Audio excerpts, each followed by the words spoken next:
But he knew that something had to occur before the fire came. And that he had to say yes to the baptism of fire. He had to say, Papa, I'm ready.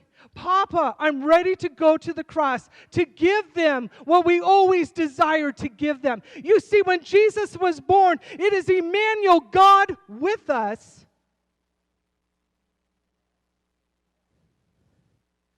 And then when the Spirit comes, it's God in us. He's like, it's okay to walk with the disciples. It's okay to talk to the Pharisees and the Sadducees. It's okay to go from town to town. But I long to inhabit a temple, a people. You see, do you understand when that veil was broken? All glory went out. And he does a radical thing. God does a radical thing. He's like, it's not in a building, but it's now in the people that are his temple. And that same Shekinah glory that filled the tabernacle in the wilderness, the same Shekinah glory that brought the Israelites through the wilderness, he says, I want to put it in them. The Shekinah glory in them. I want to fill my temple with myself. God does the most radical things, doesn't he? And he's still doing it today. You can talk about the Holy Spirit like he's the drunk uncle in the closet that doesn't behave himself. It's time to let the uncle out. Because we know if the uncle comes out, he's going to tell on a few people. It's time to let the drunk uncle out. It's time to let the Holy Spirit be the Holy Spirit.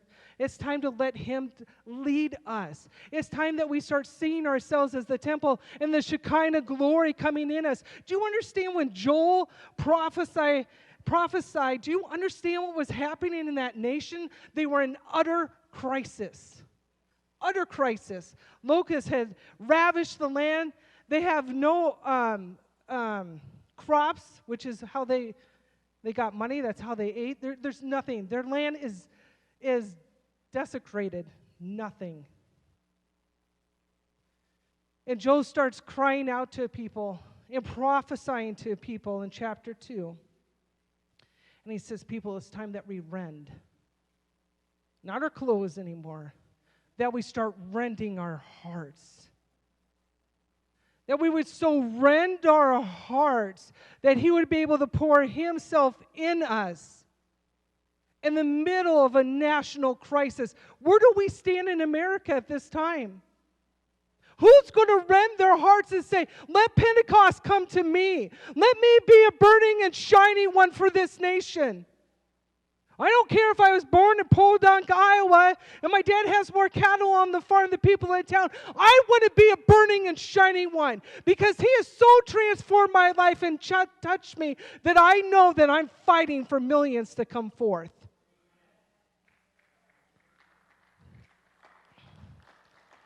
And I want to know this morning who is ready to do that for a city? Who is ready to do that for a family? Who is ready to do that for their children? Who is ready to let the Holy Spirit be Holy Spirit in your life? Who is ready to burn and shine? You know, we talk all the time about counting the cost, but do you understand that sin has a cost? Your demons have a cost. You have to entertain them, you have to feed them, and then you have to pay someone to help you get out of that situation. So we're spending all this money entertaining our sin and our sin appetites and the demons, and we're listening to them when we could be listening to Papa and the Holy Spirit.